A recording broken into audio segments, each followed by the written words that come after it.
আমার পুত্র কেমন আছে। উদ্ধব মহারাজ নন্দ মহারাজকে বললেন, ওহো জিও শকুন্নাথ, যে আপনারা অনেক সৌভাগ্যবান যে আপনারা কৃষ্ণ বলে কাঁদছেন। আপনারা অনেক সৌভাগ্যবান যে আপনারা কৃষ্ণ বলে কাঁদছেন। এটা শুনে নন্দ মহারাজের মাথায় বাজ ভেঙে পড়ল। উদ্ধব, তুমি কি বললে? আমরা সৌভাগ্যবান। শুনেছি জগতে যার সব থেকে বড় সুখ হচ্ছে পুত্র সুখ, মানে সন্তান যদি চলে যায় কোনো বাবা মার থেকে, তার থেকে বড় সুখ আর হয় না। আমাদের পুত্র আমাদের ছেড়ে চলে গিয়েছে, তুমি বলছো আমরা সৌভাগ্যবান। আর যেন তেন পুত্র নয়, শ্রীকৃষ্ণের মতো পুত্র, যার পুত্রের পিতা হওয়া, যার এরকম পুত্রের মাতা হওয়া কোটি কোটি জন্মের সৌভাগ্য। আমরা জানি না আমরা পূর্বজন্মে কি সুকৃতি করেছি, এই জন্য আমরা এরকম পুত্র পেয়েছি। সেই পুত্র আমাদের থেকে চলে গিয়েছে, তুমি বলছো আমরা সৌভাগ্যবান। শুনেছিলাম তুমি বৃহস্পতির শিষ্য, সর্বশাস্ত্র পারঙ্গম, কিন্তু আজ বুঝলাম এই গোয়ালেদের অনুভূতি অনুধাবন করতে তুমি নিতান্তই অপারগ। তুমি মানে অনেক উচ্চ শিক্ষায় তুমি শিক্ষিত হতে পারো, জ্ঞানী হতে পারো, কিন্তু আমাদের মতো সাধারণ গোয়ালাদের যে অনুভূতি, হৃদয়ের অনুভূতি, সেটা ধারণ করতে তুমি পারঙ্গম নও। উদ্ধব মহারাজ বললেন, আপনারা কাঁদবেন না। আমার প্রভু ভগবান তিনি নিশ্চয়ই আপনাদের এই দুঃখ তিনি দূর করবেন। আমার প্রভু সব জানেন, তিনি সব বুঝতেছেন। নন্দ মহারাজ বললেন, উদ্ধব, তুমি এটা কোনো কাজ করলে? আমার ঘরে আছেন আমার প্রভু নারায়ণ, তিনি ভগবান, আমি জানি। আমরা প্রতিনিয়ত তার কাছেই কাঁদছি, যাতে তিনি আমাদের ছেলেটাকে আমাদের কাছে ফিরে দেন। তুমি এসে বললে আমার ছেলেই নাকি সেই নারায়ণ, এখন আমি কার কাছে কাঁদব? আমার একটাই কাঁদার জায়গা ছিল, তুমি সেই কাঁদার জায়গাটা আমার কাছে বন্ধ করে দিলে। আমি আর একটাই ছিল আবদারের জায়গা, যার কাছে আমি কাঁদতাম যে তুমি আমার ছেলেটাকে ফিরিয়ে দাও, এরকম ছিল। আর আজকে তুমি এসে বললে আমার ছেলে এসে নারায়ণ, তাহলে আমার যেখানে আবদারের জায়গা ছিল সেই জায়গাটাই তুমি নষ্ট করে দিলে। আর কি বলছো তুমি সর্বজ্ঞ? তিনি যদি সর্বজ্ঞ হতেন তাহলে আমরা যে এখানে, আর তার মা, যে আমার কথা বাদই দিলাম, এই যে তার মা, তিনি যেদিন গিয়েছেন তারপর থেকে তার মায়ের না হওয়া কিছু নেই, এইভাবে আহিরে নিগুড়ে বসে আছে। জগতে আমি শুনেছি যে মায়ের যে মানে স্নেহ, এটা কেউ ভুলতে পারে না। কারো পক্ষে এই স্নেহ বলা সম্ভব না। তিনি যদি সর্বজ্ঞই হতেন তাহলে তিনি বুঝতে পারতেন তার মায়ের হৃদয়ে কতটুকু কষ্ট। তিনি আসতেন, এসে দেখা দিতেন, একটিবারের জন্য তার মাকে হলে সান্ত্বনা দিয়ে দিতেন। তা যখন দেখছি না, তিনি আর যাই হন সর্বজ্ঞ নন, তোমার প্রভু সর্বজ্ঞ নন। আর কি বলছে সর্বশক্তিমান? সর্বশক্তিমান যদি হয় কেউ, একই সাথে বৃন্দাবনে মথুরা মাত্র 8 মাইল দূরত্ব, বসবাস করা কোনো কঠিন বিষয় নয়, একদম সহজ বিষয়। তা যখন দেখছি না, তিনি আর যাই হোক, তিনি সর্বজ্ঞ সর্বশক্তিমান। উদ্ধবের মাথা ঘুরছে, বললাম এই কোথায় চলে আসলাম বাবা। উনি সারা জীবন এই মথুরায়, দ্বারকায়, কংসের কারাগারে, এই সভায় ভগবান শ্রীকৃষ্ণের গালাগাল শুনেছেন। এই যে এই দুর্যোধন, এই যে শিশুপাল, দন্তবক্র, কংস, এরা কন্টিনিউয়াস শ্রীকৃষ্ণকে গালাগাল করছে। শ্রীকৃষ্ণের ভগবত্তার খণ্ডনেরা উনি প্রতিনিয়ত জানেন। এরা কেউ শ্রীকৃষ্ণকে ভগবান বলে স্বীকার করতে এরা রাজি না। কিন্তু এরকম প্রীতিপূর্ণ সম্ভাষণের দ্বারা, এরকম যুক্তির দ্বারা ভগবান শ্রীকৃষ্ণের ভগবত্তা খণ্ডন উদ্ধব মহারাজ ইতিপূর্বে কখনোই দর্শন করে। এই দুর্যোধনও ভাবছে ইনি ভগবান না, আর আমার পিতা নন্দ মহারাজ তিনিও ভাবছেন যে ইনি ভগবান না। দুইজনের ভাব আকাশ আর পাতাল বলে। উদ্ধব মহারাজ দর্শন করছে না মাথা পিতা, বললেন যে এরকম চিন্তা আসতে পারে মাথায়। সত্যি তো, মাত্র 8 মাইল, ভগবান আমার প্রভুর মাতা এখানে এরকম ভাবে কাটছেন, তিনি এসে একবার দেখা দিতে পারেন, তিনি কোত্থেকে ভগবান, কথা তো সত্যি। তিনি যদি সর্বশক্তিমান হতেন তিনি তো এখানে মুহূর্তের মধ্যে চলে আসতে পারেন। আমার টিকাকার বলছেন, আমার শ্রী কৃষ্ণ একবার বলবেন যে আসা যায় না। কেন যায় না? জাগতিক ডিস্টেন্স 8 মাইল হতে পারে, কিন্তু তাত্ত্বিক ডিস্টেন্স বলেন যে যোজন যোজন। কৃষ্ণস্য পূর্ণতমতা ব্যক্তভূত গোকুলাম, পূর্ণতা পূর্ণতরতা দ্বারকা মথুরা শ্রী বিষয় তার লঘু বা প্রধানভূত গ্রন্থে বলছেন ভগবান শ্রীকৃষ্ণ পূর্ণতম প্রকাশ হচ্ছে বৃন্দাবন। কারণ বৃন্দাবনের প্রীতি হচ্ছে মাধুর্য অবগাহী কৃষ্ণ। মথুরার কৃষ্ণ প্রীতি কিরকম বললেন? ঐশ্বর্য অবগাহী কৃষ্ণ। দ্বারকার কৃষ্ণ প্রীতিও ঐশ্বর্য অবগাহী কৃষ্ণ। কৃষ্ণস্য পূর্ণতমতা ব্যক্তভূত গোকুলান্তর, পূর্ণতা পূর্ণতরতা দ্বারকা মথুরা দৃশ্য। ভগবান শ্রীকৃষ্ণ বৃন্দাবনেই একমাত্র পূর্ণতম, বৃন্দাবনেই ভগবান শ্রীকৃষ্ণের পূর্ণতম প্রকাশ। দ্বারকা মথুরায় হচ্ছে, মথুরায় তিনি পূর্ণতর আর দ্বারকায় হচ্ছেন তিনি পূর্ণ। তাই মথুরার ভক্তকে যদি আপনি বৃন্দাবনে নিয়ে আসেন, সে যেরকম এইগুলো বুঝতে পারবে না, ঠিক সেই রকম বৃন্দাবনের ভক্তকে যদি আপনি মথুরায় যান, তখন তার এখানে মর্যাদা মানে রক্ষা হবে। কারণ ভাবের কারণ এই যে শ্রীকৃষ্ণের পিতা, বৃন্দাবনের শ্রীকৃষ্ণ পিতা নন্দ মহারাজ, মথুরার শ্রীকৃষ্ণ পিতা আমার বসুদেব, তিনি শ্রীকৃষ্ণকে বললেন, বাবা তুমি আর যাই করো না কেন আমাকে প্রণাম করো। কারণ সুতিকাগারে সেই কারাগারে তোমার জন্মের সময় আমি তোমার যে পরিচয় পেয়েছি তাতে আমি জেনেছি তুমি সাক্ষাৎ নারায়ণ। তুমি আমার পুত্র রূপে কৃপা করে এসেছো, আমি এতেই ধন্য, আমার আর কিচ্ছু দরকার নেই, তুমি আর যাই করো বাবা আমাকে প্রণাম করো। আর আমার মথুরার কৃষ্ণপিতা নন্দ মহারাজ, এই বৃন্দাবনের কৃষ্ণপিতা নন্দ মহারাজ, তিনি কি করেন? যখন বের হবেন, নন্দ মহারাজের অনেক অনেক জোড়া জুতা পাদুকা, যখন তিনি প্রতিদিন গিরিরাজ গোবর্ধনে যান, শ্রীকৃষ্ণরে বলেন যে কৃষ্ণ আজকে আমার অমুক পাদুকাটা তুমি নাও, নিয়ে সামনে যাও। শ্রীকৃষ্ণকে বলেন যে এই পাদুকাটা মাথায় করে তুমি নিয়ে গিরিরাজে যাও, আমি আসছি। শ্রীকৃষ্ণ নন্দ মহারাজ যেদিকে আসেন, শ্রীকৃষ্ণ তার ধারে কাছেও যান না, এরকম হাত পাখা নন্দ মহারাজ কাছে।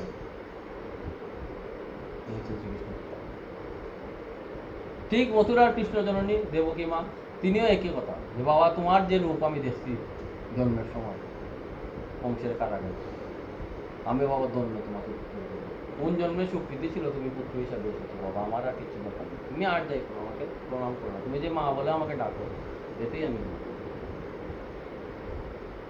আর আমার বৃন্দাবনের কৃষ্ণ মাতা যশোমতী মা কান ধরে দিয়ে বলেন তুই নাকি মাটি খাস, দেখি হা কর। কান ধরে বিয়ে করছে। এই মাতা যশোমতী যখন শ্রীকৃষ্ণকে বাঁধতে যাবেন, বেঁধে ফেলছেন, শ্রীকৃষ্ণ বারবার হাত জোর করে বলছেন মা তোর এবং পূরণ করিস, হে মা আমি আর করবো না, মা তোর এবং পূরণ করিস, মা আমি আর করবো। আমার যশোমতী মা শ্রীকৃষ্ণের বন্ধন খুলে দিলেন না, বললেন যদি স্বপ্নশীল গচ্ছ তোমাদের যথেষ্ট, তুমি যদি মানে শক্তিধর হও, তোমার যদি ক্ষমতা থাকে, তাহলে তুমি তোমার বাঁধন কেটে চলে যাও, আমি তোমার বাঁধন খুলে দেবো। ভগবানকে চ্যালেঞ্জ করছেন, দিয়ে বলছেন যে তুমি তোমার বাঁধন কেটে চলে যাও, তোমার যদি ক্ষমতা থাকে। সেই বাঁধন ভগবান শ্রীকৃষ্ণ কাটতে পারেন। পরে নন্দ মহারাজ সেই গিরিরাজ গোবর্ধন থেকে এসে ভগবানের বাঁধন খুলে দিয়েছিলেন, সেই বাঁধন ভগবান কাটতে পারেন। তাই ভৌগোলিক দূরত্ব 8 মাইল হলেও তাত্ত্বিক দূরত্ব বললেন যে যুজন যুজন পার্থক্য দুইটার, মথুরা বৃন্দাবনের মধ্যে। শ্রীকৃষ্ণ উদ্ধব যখন এইরকম দশা দেখছেন, দেখে উদ্ধবের মাথা ঘুরছে, আমি এদেরকে কি জবাব দেব, কি রিপ্লাই দেবো? আমি যে উত্তর দিচ্ছি ওইটাই আমার উপরে পড়ে যাচ্ছে। আমি বললাম কেঁদো না, এটাও উপরে পড়ে যাচ্ছে। কারণ উদ্ধব তো মহাজ্ঞানী, কেউ যদি কৃষ্ণ বলে কাঁদে, তাকে যদি আপনি বলেন যে কেঁদো না, এটা হয় না, এটা অপরাধ হয়ে যায়, এটা উনি করতে পারেন না। আর এদের এমন অবস্থা, কাঁদতে কাঁদতে প্রাণ এখনই চলেই যাবে। এখন যদি আবার বলেন তুমি আরো বেশি করে কাঁদো, এটাও হয় না। উদ্ধব করেছেন 2 হর্নস অফ এ ডায়নামা, উভয় সম্পদ। উনি কি করবেন? কিছু করার নেই। উনি শুধু ভাবতেন যে আজকের রাতটা কোনো মতো বাবা শেষ হয়ে যাক, চলে গেলেই বাঁচি, চলে গেলেই বাঁচি। যাই হোক, উদ্ধব মহারাজ গেলেন, দূর থেকে সখাদেরকে একবার দর্শন করলেন, দেখলেন যে তারা গিরিরাজে খেলাধুলা করছে, আগের মধ্যে গোচরণ সব কিছু চলছে। তিনি আর সখাদের সাথে কথা বললেন না, যেহেতু প্রভু না করেছে। তারপর উদ্ধব মহারাজ গেলেন নিকুঞ্জ কাননে।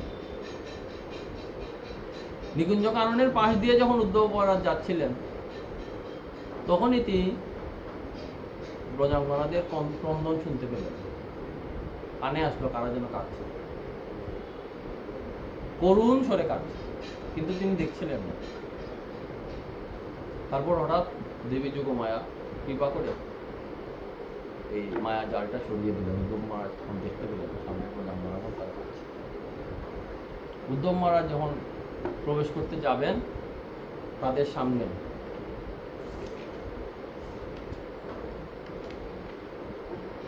তখন হঠাৎ করে কোনো একজন গোপী বলে উঠলেন, মধুপ কি তব বন্ধু মাং স্পৃশাঙ্গী স্বপ্ন কুচ বিললিত মালা কুঙ্কুম স্পষ্ট ভিন্ন বহুত মধুপতি স্তন মানিনাং প্রসাদম যদুষদী বিরম্ম বৈশ্যস্তম। বললেন কাচিং মধুকরং দৃষ্টিয়া ধ্যায়ন্তে কৃষ্ণ সঙ্গমম পিব প্রস্তাবিতম দূতম কল্পয়তি বলছে। কোন একজন গোপী তিনি কৃষ্ণ চিন্তা করতে করতে করতে করতে হঠাৎ করে সামনে যেন দেখলেন একটি ভ্রমর তার দিকে আসছে। এরকম অবস্থায় দেখে তিনি বলতে শুরু করলেন, এরকম বর্ণনা আমার ভাগবতে আছে। উদ্ধব মহারাজকে দেখে ব্রজাঙ্গনাগণ ভাবলেন যে, বিশেষ করে শ্রীমতী রাধারানী, যেহেতু এখানে আরো দুইটা কথা বলার আছে, আচ্ছা বলিনি। অনেকেই বলেন যে এই ভাগবতে রাধা নাম নেই, রাধা নাম ভাগবতে নাই, এটা সবাই অনেক জায়গায় বলতে শুনছে। রয়াকারে রা ধয়াকারে ধা এরকম নাম নাই, কিন্তু এছাড়াও রাধা নাম ভাগবতে অনেক অনেক অনেক বার আছে। এর প্রমাণ হচ্ছে এই শ্লোকটা। এই যে কাচিত বললেন, কাচিন মধুকরম কৃষ্ণ ধারন্ত কৃষ্ণ। কাচিত শব্দের অর্থ আমার শ্রী গোস্বামীপাদ বলছেন, ক প্রেম সুখে আসমন্তাৎ চিৎ জ্ঞানঞ্জস্য। যিনি কৃষ্ণ প্রেম সুখে, যার মানে সর্বোচ্চ পরিমাণ যিনি আস্বাদন করতে পারেন এই প্রেম সুখ, ভগবান শ্রীকৃষ্ণের যে প্রেম, যাকে তিনি সর্বোচ্চ পরিমাণ আস্বাদন করতেন, তিনি শুধুমাত্র কার্তিক ভগবান। বললেন এইরকম প্রেয়সী ভগবান শ্রীকৃষ্ণ শ্রীমতী রাধারানী ছাড়া আপনি। কার্তিক শব্দের অর্থ শ্রীমতী রাধা। তিনি বললেন একটা মধুকরকে দেখে তিনি বললেন, প্রথমে কি বললেন, মধুপক কি তব বন্ধু মা স্পৃশাং ভীম। হে মধুপক কি তব বন্ধু। কি তব বন্ধু মানে কি? কপটির বন্ধু। কপটি মানে ধূর্ত, খারাপ মানুষ, যার মুখে একটা অন্তরে আরেক, এরকম লোক, তাকে বলা হচ্ছে কপট। আমার পা স্পর্শ করবি না, মা স্পৃশাং ভীম, আমার পা ছুঁবি না। ওনার যেন মনে হলো যে সেই মধুপটা এসে তার পায়ে প্রণাম করতে যাচ্ছে বারবার। উনি সাথে সাথে দূরে বললেন যে তুই দূরে সরে যা, তুই আমার পা ছুঁবি না।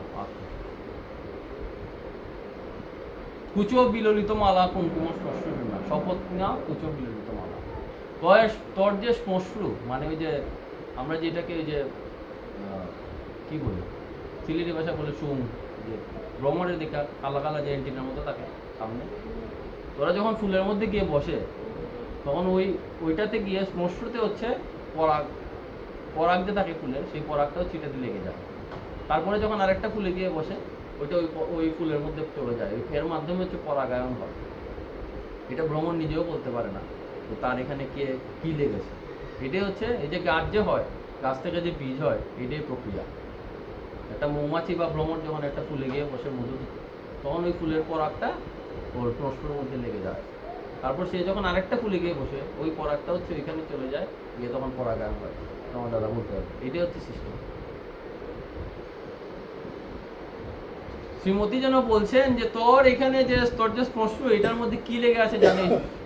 কুচো বিললিত মালা, ওই মালার পরাগ লেগে আছে। কোন মালার? শপথ।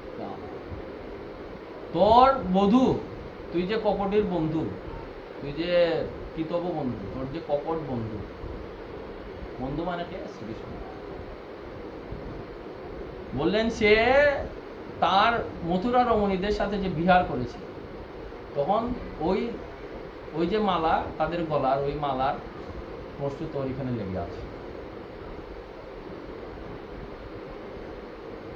এসে তুই এই অপবিত্র শরীর নিয়ে তুই আমাকে স্পর্শ করবি। বহুত মধুপতি স্তন মানিনী নাম প্রসাদ যদুষদোষী ব্রহ্মং যশোদিত স্তন।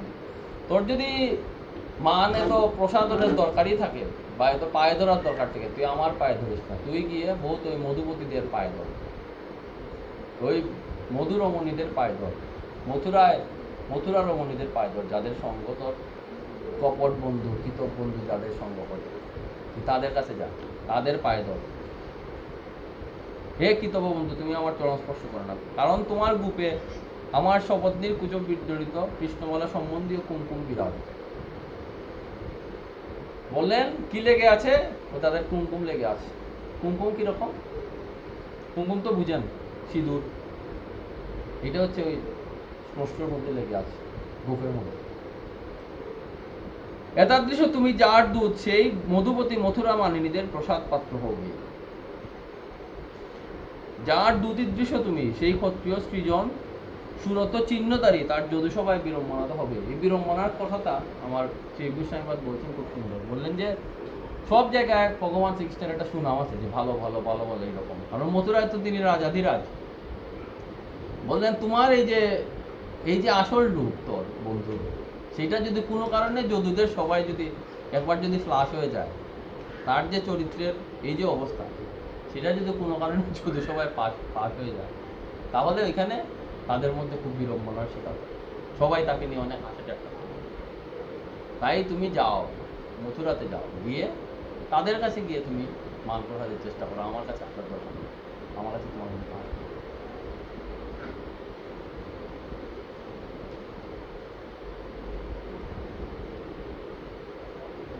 তখন আমার উদ্ধব মহারাজ তিনি হয়তো ভাবতে শুরু করলেন, এই কাকে কি বলছে? আমি আসছি মথুরা থেকে, আসার পরে আপনি আমাকে এরকম বলছেন। আচ্ছা, আপনার কথা মানলাম যে আপনার হয়তো বা মনে হচ্ছে এটা, কোনো স্ত্রী যদি রাগ করেন, অভিমানী থাকেন, তাহলে তার এটা মনে হতেই পারে, এটা হওয়াটাই স্বাভাবিক।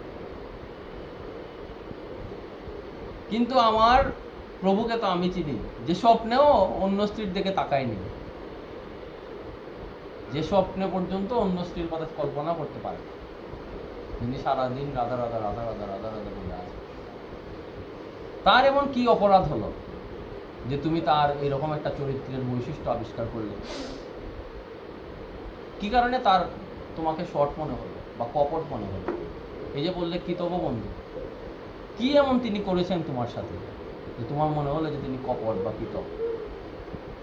তখন শ্রীমতী রাধারানী বললেন, সক্রিয়ধর সুধাম মোহিনী পায় সুমনস ইব সদ্যস্তেজস্মান ভবার্থী পরিচরতি কথম তৎপাদপদ্মম অনুপদ্মা অভিজিত কপিবত গীতচতা বীরোত্তম শ্লোক। এই শ্লোকগুলোকে বলে ভ্রমর গীত, এগুলো নিত্য পাঠ্য। এখানে 8টা শ্লোক আছে, বললেন যে 10টা শ্লোক আছে, সরি। প্রতিটা শ্লোক শ্রীমতী রাধারানী বা ব্রজাঙ্গনাগণ মুখ থেকে উচ্চারণ করছেন, এবং প্রতিটা শ্লোকেই ভগবান শ্রীকৃষ্ণের প্রীতিপূর্ণ একদম ভালোবাসার দ্বারা ভগবান শ্রীকৃষ্ণের অপমান, প্রতিটা শ্লোকেই অপমান শ্রীকৃষ্ণের। কিন্তু এই ভ্রমর গীত হচ্ছে যারা বৈষ্ণব মহাত্মাবৃন্দ আছেন তাদের নিত্য পাঠ্য বা নিত্য আস্বাদ ব্যবস্থা। বললেন শ্রীমদ্ ভাগবতের একদম নিগুড়তম নির্যাস হচ্ছে এই ভ্রমর গীত। একান্ত ভক্ত ছাড়া কেউ কারো পক্ষে এগুলো আস্বাদন করা সম্ভব না। কেউ যদি সাধারণ অবস্থায় এগুলো যদি শুনে ভাববে যে কি এগুলা গালাগালি করতে গিয়ে এগুলো এখানে লিপিবদ্ধ করা আছে, কিন্তু এগুলা যে কত নিগুড়, হৃদয়ের যে কি পরিমাণ কৃষ্ণ প্রীতি থাকলে ভগবান শ্রীকৃষ্ণকে এইভাবে দর্শন করা যায়, এটা শুধুমাত্র যারা ভক্ত তারাই আস্বাদনের মাধ্যমে বুঝতে পারে। এটা সাধারণ অবস্থায় বোঝা অসম্ভব। এই যে দেখুন, অত সুন্দর বলেছেন, মানে আমি যতবার পড়ি আমার মনে হয় যে পড়তেই থাকি, মানে সময় আর খেয়াল থাকে না। আমার শ্রী গোস্বামী পাদ তাই বৈষ্ণব তোষণী টিকায় লিখলেন, সক্রিয়ধর সুধাম সাং মোহিনী পায়। বললেন সে কিছু করেনি, সক্রিয়ধর সুধাম সাং মোহিনী পায়। তার অধর সুধা একটিবারের জন্য আমাদেরকে পান করে চলে গেছে। একবারের জন্য তার অধর সুধা। কিরকম অধর সুধা? বললেন মোহিনীং পায়ুত্তা। মোহিনী হচ্ছে জগতের সব থেকে ক্ষমতাধর মদিরার নাম। বললেন তার যে এরকম মোহিনী অধর সুধা, সেটা একটি বারের জন্য আমাদের মাত্র পান করিয়ে সে চলে গেল। সুমনশৈব সদ্যস্তেজস পান হওয়ার, সুমনশৈব আমাদের মতো সুমনাগণকে একটি বারের জন্য তার অধর সুধা পান করিয়ে চলে গেল। সুমনা কাকে বলে? গোসাই পাঠ বলছেন সুমনা হচ্ছে সুমন যাদের। সুমন কিরকম? বললেন যার মনের মধ্যে শ্রীকৃষ্ণ ছাড়া অন্য কোনো চেতনাই নাই, অন্য কোনো চিন্তাই নাই। আমাদের তো প্রত্যেকের মনের মধ্যে বিভিন্ন ধরনের চিন্তা আছে, অনেকগুলো সাবজেক্ট আছে, তাই? আমি আছি, আমার পরিবার আছে, পরিজন আছে, আত্মীয় স্বজন আছে, বন্ধু বান্ধব আছে, এই প্রীতি আছে, ওই প্রীতি আছে, খাওয়ার দাওয়ার চিন্তা আছে, হ্যাঁ, ঘুমানোর চিন্তা আছে, টাকা রুজির চিন্তা আছে, বিভিন্ন ধরনের চিন্তায় আমরা জড়িত। সুমনাগণ কারা? যাদের হৃদয়ের এই মনটা, মন মানে শ্রীকৃষ্ণ। এখানে শ্রীকৃষ্ণ প্রীতি ছাড়া আর কোনো কিছু চিন্তার কোনো প্রশ্নই নাই। এইরকম যদি মন কারো থেকে থাকে, বলে তিনিই কেবলমাত্র সুমনা পদবাচ্য, তিনিই সুমন বা সুমনা। সুমন শৈব আমাদের মতো সুমনাগণকে সদ্য তেজস্পান হওয়ার জন্য একটি বারের মতো তার অধর সুধা পান করিয়ে এসে চলে গেল, আর ফিরে তাকালো না।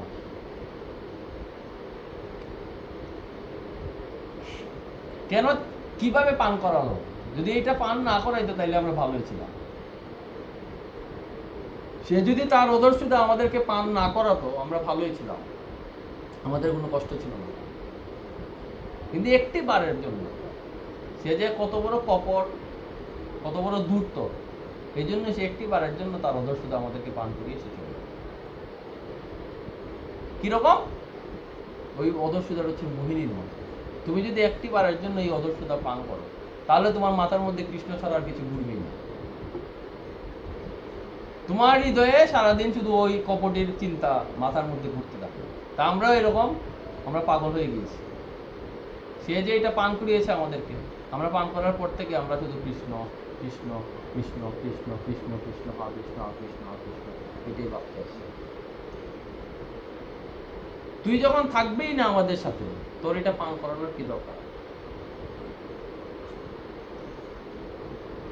তুই যখন আমার সাথে থাকবি না, বা আমার কাছে তুই থাকবি না, তুই আমাদের ছেড়ে চলে যাবি, তাইলে তোর এরকম অধর সুধা আমাদের পান করানোর কি দরকার? তার মানে সে কপট,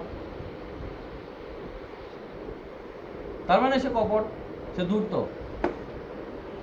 যদি কপট না হতো, এই যে তুই বললি যে আপনি আমার প্রভুর মধ্যে এমন কি পেয়েছেন যা তাকে আপনি কপট বলছেন, সে যদি কপট না হতো, ওই অধর সুধাটা আমাদেরকে পান করাতো না। এখন আমরা ওইটা পান করে তার আশায় বসে আছি, কিছু করার নেই। সে কপট, এই জন্য আমাদেরকে একটি বারের মতো পান করিয়ে এসে চলে গেছে, আর খবর নাই তার, আর তার কোনো দর্শন নাই, কিচ্ছু নাই। পরিচরতে কথম তৎপাদবদ্ধ অনুপদ্মা হেপিবত এই তো যেন উত্তম শ্লোক কই। আর তুমি যে বলছো যে তোমার প্রভুর তুমি অনেক গুণগান শুনেছ, সব জায়গায় তুমি শুনেছো তোমার প্রভু ভালো, যেটা শুনেছো এটা হচ্ছে পরিচরতে কথম তৎপাদবদ্ধ অনুপদ্মা। তার যারা কিছু আছে না, ওই যে বাংলা সিলেটি ভাষায় বললে বলে যে তেল মারে, থাকে না কিছু চাটুকার, সাথে সাথে ওই তার চাটুকার বৃন্দ যারা আছেন, তারাই শুধুমাত্র তার গুণগান করে থাকবে। আমরা তাকে বুঝেছি, আমাদেরকে জিজ্ঞেস করে সে কেমন, বুঝতে পারছেন কথাটা কি? মানে তার যারা ভক্ত সবাইকে বলছেন চাটুকা, তারা জানে, তাদের মুখে এই তুমি উত্তম শ্লোকের দ্বারা তুমি তার বন্দনা অনেক শুনবে। এরা সবাই দেখবে সারাদিন হরে কৃষ্ণ হরে কৃষ্ণ, হ্যাঁ, এরা কৃষ্ণ কৃষ্ণ, সারাদিন দেখবে কৃষ্ণ বলতে এরা পাগল, এরা নাচে গালে সব জায়গায় কৃষ্ণ বলে কৃষ্ণ বলে। কৃষ্ণ যে কি জিনিস আমাদের থেকে জগতে আর কেউ ভালো জানে না। কৃষ্ণ যে কি জিনিস আমাদের থেকে জগতে কেউ, তুমি যদি উত্তম শ্লোক জল্প, এই যে উত্তম উত্তম শ্লোক যেগুলো আছে, তার যে কথাগুলো, হ্যাঁ, যারা লক্ষ্মী দেবী বলেন সবসময় ভালো ভালো বলেন, তাদের মুখে শুনে যদি তুমি মনে করো যে তোমার বন্ধু ভালো, তাহলে তুমি ভুল করছো, আমাদের কাছে এসো না। উদ্যোগে তো মাথা করছে বলে কি কি বলেন এগুলো। আরেকটা শ্লোক পড়িলেই তারপরে শেষ করে দেবেন। হ্যাঁ,